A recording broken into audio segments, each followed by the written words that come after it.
ஐயோ பரமா இந்த கொசு தொல்லை தாங்க மாட்டேங்குது பரமா அப்படிங்கிற மாதிரி ஆனந்தியோட தொல்லை தாங்க முடியல. இது இந்த அம்மா எல்லாரையும் நெகட்டிவிட்டி ஆக்கி விட்டுரும் போல இருக்குப்பா. இப்போ என்ன நடந்துகிட்டு இருக்குன்னா, இப்போ பேசிக்கிட்டு இருக்காங்க பவித்ரா ஜனனி அண்ட் ஆனந்தி அன்ஷிதா இவங்க எல்லாம் இருக்காங்க. இப்போ வந்து ஏய் கிச்சன் டீம்ல இருந்தா அவங்க பெஸ்ட் பர்ஃபார்மரா, நம்ம நெக்ஸ்ட் வீக்கு நம்ம கிச்சனுக்கு போயிடுவோம். உடனே அன்ஷிதா நான் சமைச்சுக்கிட்டே இருப்பேன்.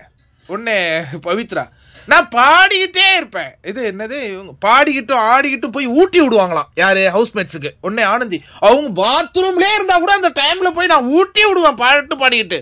இப்படி பண்ண போறேன், அன்பா பண்ண போறேன், அப்படியே அந்த அன்புல அவங்க மிரட்சியாக போறாங்க அப்படின்னு கிண்டல் கேலி. புரியுதா உங்களுக்கு? கிண்டல் கேலியை பேசிக்கிட்டு இருக்காங்க.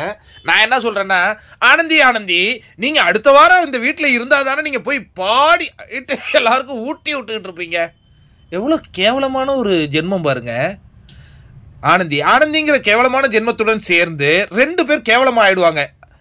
யாரு? பவித்ராவும் அன்ஷிதாவும்.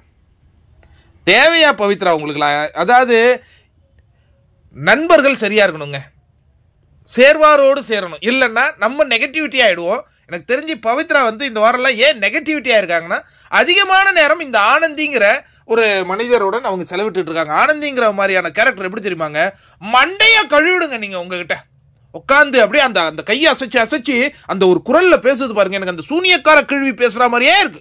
எப்பா சாமி தயவு செஞ்சு இன்னைக்கு வெளில அனுப்பிச்சு விட்ருங்க சேதனா இந்த அம்மாவை. முடியல எங்களால். அதாவது ஒருத்தவங்க நல்லா சாப்பாடு போட்டிருக்கிறத கூட 3 நாளா குறை சொல்லிட்டு உட்காந்துருக்குது பாருங்க. பாபா இந்த மாதிரியான ஒரு நபர்களை நீங்க சந்திக்கணும்னா ரொம்ப அற்புதம். பவித்ரா ஜனனி நீங்க தொடர்ந்து ஆனந்தி கூடயே பயணப்பட்டீங்கன்னா உங்களுக்கு என்ன தெரியுமா பேர் வெளியில கிடைக்கும்? விஷ பாட்டில் அப்படிங்கிற பேர் கிடைக்கும். இப்ப என்ன பேர் இருந்துகிட்டு இருந்ததுன்னா, போன வாரம் வரையும் பியூர் சோல் பவித்ரா அப்படின்னு இருந்துச்சு. ஆனா இது தொடர்ந்துச்சுன்னா விஷ பாட்டில் பவித்ராங்கிற பேரை வாங்கிட்டு வந்துருவீங்க பாத்துங்க.